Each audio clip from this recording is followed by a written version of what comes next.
Es así como continuamos con la Ruta de la Privacidad, edición 2022. Iniciaremos con la conferencia internacional Avances y perspectivas normativas de la protección de datos personales en América Latina. Para ello, le cedo el uso de la voz a la doctora Josefina Román Vergara, comisionada del INAI, quien moderará esta conferencia. Adelante, comisionada.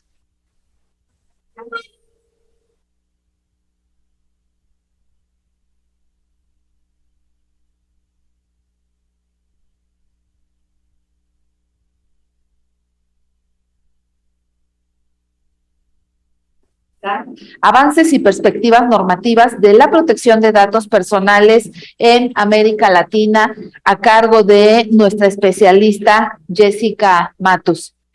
Muy brevemente, haré una semblanza de su historia de vida y me permito exponerles lo siguiente. Es un resumen muy breve. Ella es fundadora de Fundación Datos Protegidos y presidenta de Internet en Chile. En 2021 fue reconocida por The Legal 500 como Rising Star en la categoría de Data Privacy.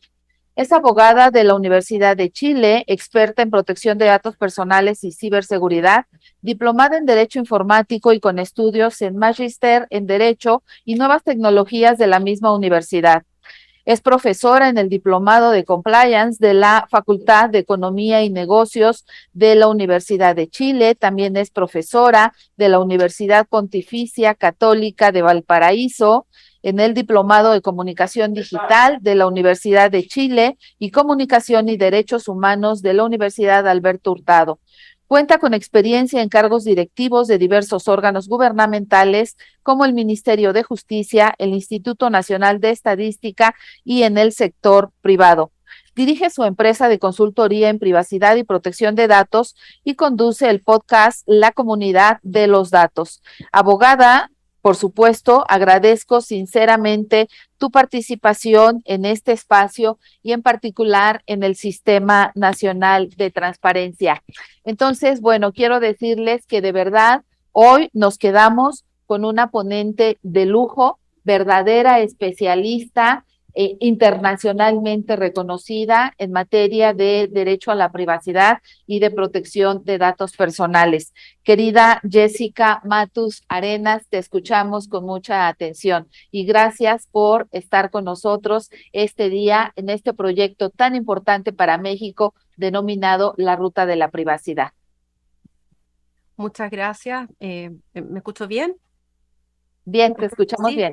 perfecto. Muchas gracias a todas, muchas gracias a ti, especialmente Josefina, bueno, por permitir también que esté aquí junto con la licenciada Fabiola Torres, presidenta del ISAI, doña Blanca Lilia Ibarra, comisionada presidenta del INAI, a ti, Josefina, especialmente comisionada del INAI, a Norma Julieta del Río, comisionada también, muchas gracias, a Luz María Mariscal, coordinadora de los organismos garantes del Sistema Nacional de Transparencia, también a mi compañero amigo también Rodrigo, Aristides Rodrigo Guerrero, coordinador de la Comisión de Protección de Datos Personales, a Umbelina López, secretaria de la Función, y también a Francisco Javier Acuña, y agradezco también a todos quienes nos acompañan esta mañana y un poco conversar sobre este tema al que me han invitado sobre inteligencia artificial y datos personales en la ruta de la privacidad. Bueno, para comenzar, tengo acá un poquito de contexto. El lunes de la semana pasada, no sé si vieron que conocimos la noticia de un robot que rompió el dedo de un niño de 7 años en un torneo de ajedrez en Rusia, que en junio pasado el diario La Nación de Argentina también titulaba decía: Google lanza una herramienta para practicar con un robot tus entrevistas de trabajo. Y en junio de este año también un estudio dirigido por investigadores de la Universidad de Johns Hopkins, el Instituto Tecnológico de Georgia y la Universidad de Washington presentaron el primer informe documentado que demuestra que los robots que operan con un modelo de inteligencia artificial aceptado y ampliamente utilizado funcionan con importantes sesgos de género y de raza, que prefiere sistemáticamente a los hombres por sobre las mujeres, a los blancos por sobre las personas de color, y saca conclusiones sobre la profesión o la designación de las personas basándose únicamente en una foto de su rostro.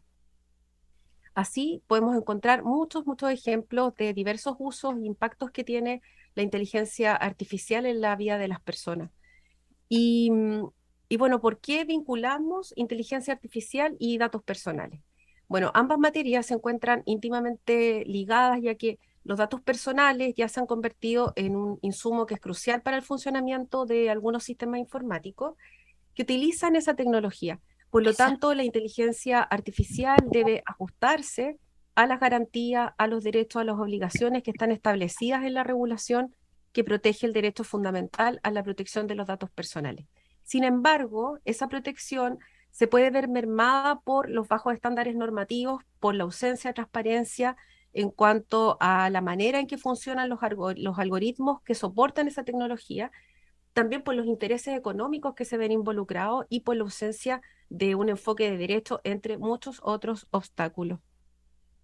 Y sobre este tema, el Comité Asesor del Consejo de Derechos Humanos de las Naciones Unidas señaló lo siguiente en un informe que se denomina Impacto, oportunidades y retos que pueden tener las tecnologías digitales nuevas y emergentes con relación a la promoción y protección de los derechos humanos. Y ahí dice, como está aquí escrito, que no debe considerarse que las amenazas a la privacidad son el precio inevitable del progreso, porque esto debilitaría todo el marco de derechos humanos. Y aunque no sea intencionada, la toma de decisiones de la inteligencia artificial puede arrojar resultados que son discriminatorios si el proceso decisorio se basa en algoritmos que están sesgados.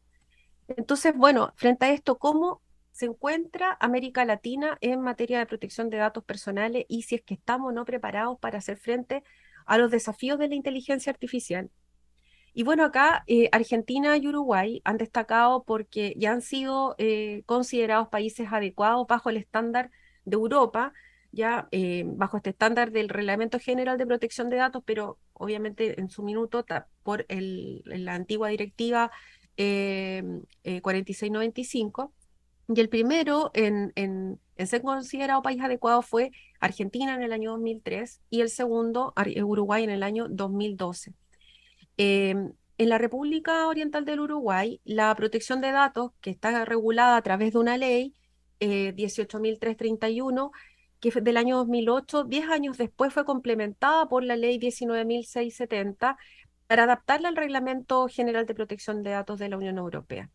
Y acá la responsabilidad proactiva establecida en esa ley permitiría hacer frente de alguna manera a los desafíos de la inteligencia artificial, ya que exige adoptar medidas técnicas y organizativas apropiadas, la privacidad desde el diseño, la privacidad por defecto, la evaluación de impacto de la protección de datos, entre otras herramientas, a fin de garantizar un tratamiento adecuado de los datos personales. En Argentina, por otro lado, la protección de datos está regulada a través de la acción del habeas data, que está incorporada en una reforma constitucional del año 94, en el artículo 43 de la Constitución Nacional, y posteriormente, en el año 2000, se sanciona la ley 25.326, que es una norma de orden público que regula los principios aplicables en la materia y el procedimiento de la acción del habeas data. Y en noviembre de 2020 pasado se presentó en el Congreso un proyecto de ley que modifica esa normativa a fin de adaptarla también al Reglamento General de Protección de Datos y así evitar una pérdida eventual de calidad de país adecuado que posee Argentina. Ese proyecto incluye la obligación también de realizar evaluaciones de impacto relativa a la protección de los datos personales cuando el responsable del tratamiento prevé realizar algún tipo de tratamiento de datos que por su naturaleza, por su alcance, por el contexto que tiene o las finalidades, sea probable que suponga un alto riesgo de afectación a los derechos de a los titulares. Y en esos casos debe realizar de manera previa a la implementación del tratamiento estas evaluaciones. Y que va a ser obligatoria, también dice ese proyecto, en el caso de una evaluación sistemática y exhaustiva de aspectos personales de las personas humanas que se basa en un tratamiento automatizado de datos, como por ejemplo podrían ser la elaboración de los perfiles, y sobre cuya base se toman también decisiones que producen efectos jurídicos para las personas humanas o que les afectan significativamente de un modo similar. Aquí podría haber una manera también de gestionar el riesgo de la inteligencia artificial. Hace pocos días también vi que la Autoridad de Datos Personales de Argentina había publicado también en el sitio web del gobierno que se había abierto también un espacio donde se van a llamar al sector público, al privado, a la sociedad civil y a la academia para trabajar en no sé si en un nuevo proyecto de ley o sobre este mismo de noviembre para tal vez mejorarlo. Y bueno, ¿qué pasa en México? Me quedo la O un poco más abajo, que obviamente es un actor muy relevante en Latinoamérica a través de la actuación que tiene el Instituto Nacional de Acceso a la Información y Protección de Datos, el INAI. Y gracias a que en el 28 de septiembre del 2018 se adhirió al al convenio 108 de Europa, que es este convenio para la protección de las personas con respecto al tratamiento automatizado de datos de carácter personal, y además adhirió al protocolo adicional relativa a las autoridades de control y a los flujos transfronterizos de datos, que es este protocolo adicional. Y la ley de protección de datos personales en posesión de sujetos obligados públicos incluye la obligación de evaluaciones de impacto. Entonces, cuando el responsable pretenda poner en operación o modificar políticas públicas, sistemas o plataformas informáticas, aplicaciones electrónicas o cualquier otra tecnología que a su juicio y de conformidad con esta ley implican el tratamiento intensivo relevante de datos, realizar una de estas evaluaciones. Em, en Colombia y Perú, la verdad es que esto en último tiempo se han posicionado debido a, primero, la existencia de autoridades de control dedicadas a promover, a fiscalizar, a sancionar a los responsables y encargados de las bases de datos, y han aplicado importantes multas en la región.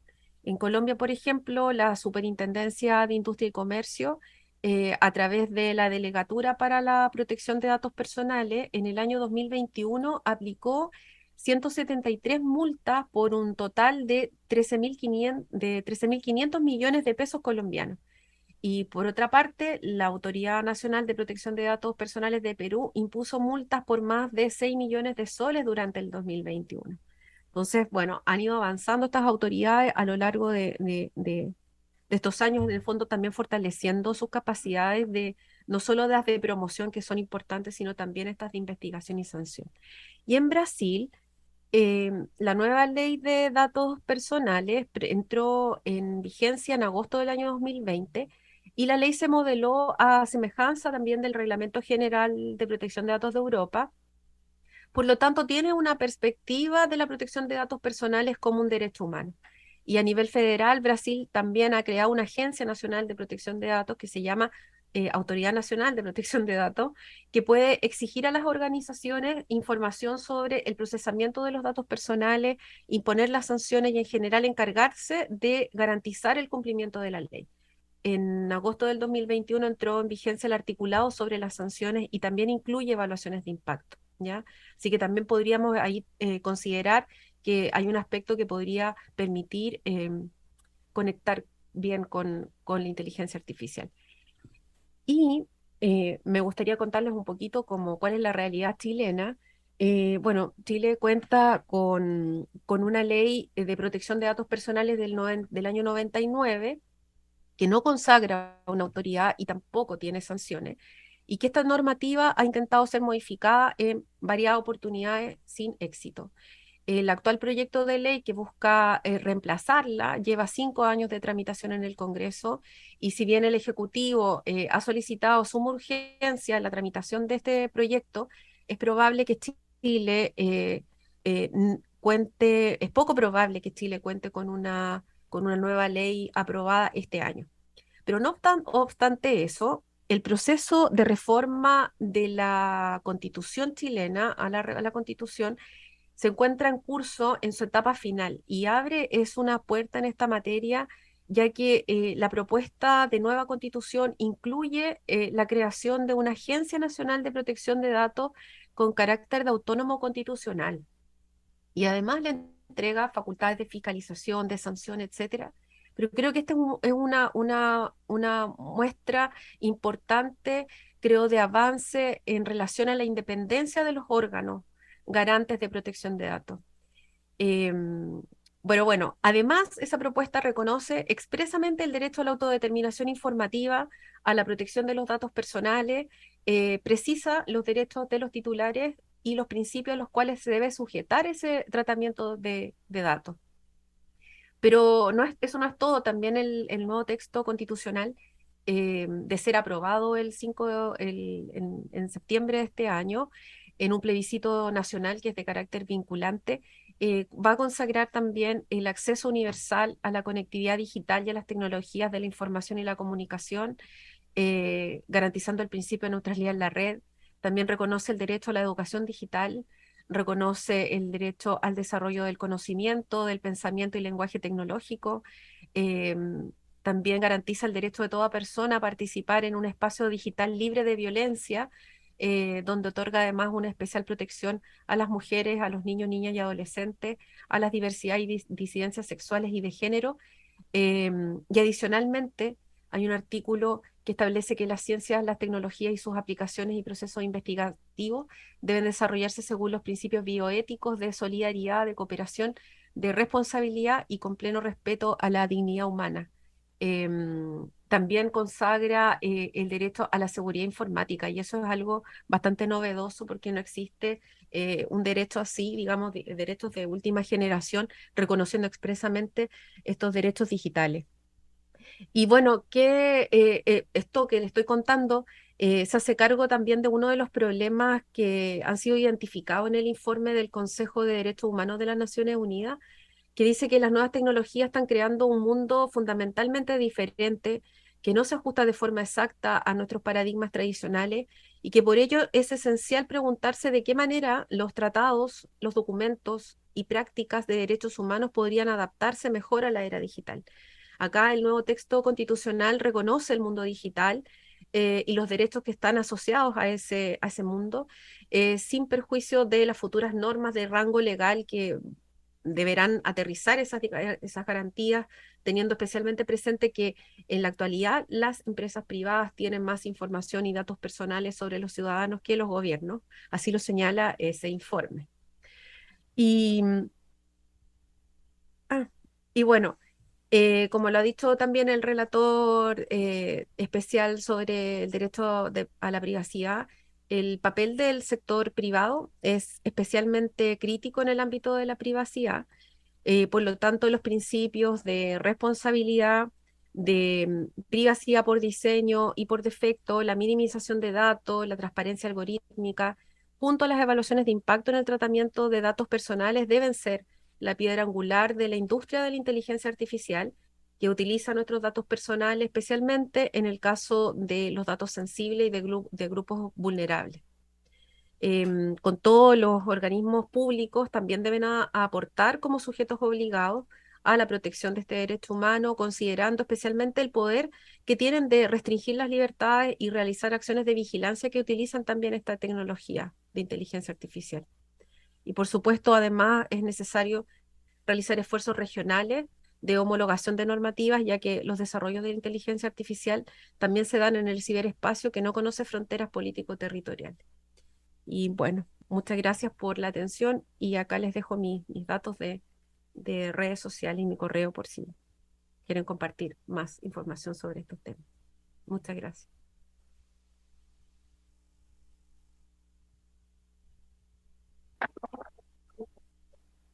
Querida Jessica. ¿Sí se oye? Sí. Muy bien. Muchas gracias. Yo nada más quisiera recalcar que, por supuesto, en el ámbito del derecho a la privacidad en México y en América Latina, te identificamos muy bien como una de las más grandes especialistas en estos temas. Agradezco mucho que en este tema justamente de avances y perspectivas normativas de la protección de datos personales en América Latina, muy rápidamente nos hayas dado tanta información relacionada a países como Argentina, Uruguay, Colombia, Brasil y por supuesto Chile. Y la parte que toca a México, yo quisiera nada más identificar que efectivamente en México tenemos el derecho humano reconocido en el artículo 6º constitucional. Lo repito mucho, pero es algo importante porque no ocurre en todos los países del mundo. Entonces, en principio, bueno, tenemos el artículo 16 constitucional, primero y segundo párrafos, derecho a la privacidad y derecho a la protección de los datos personales.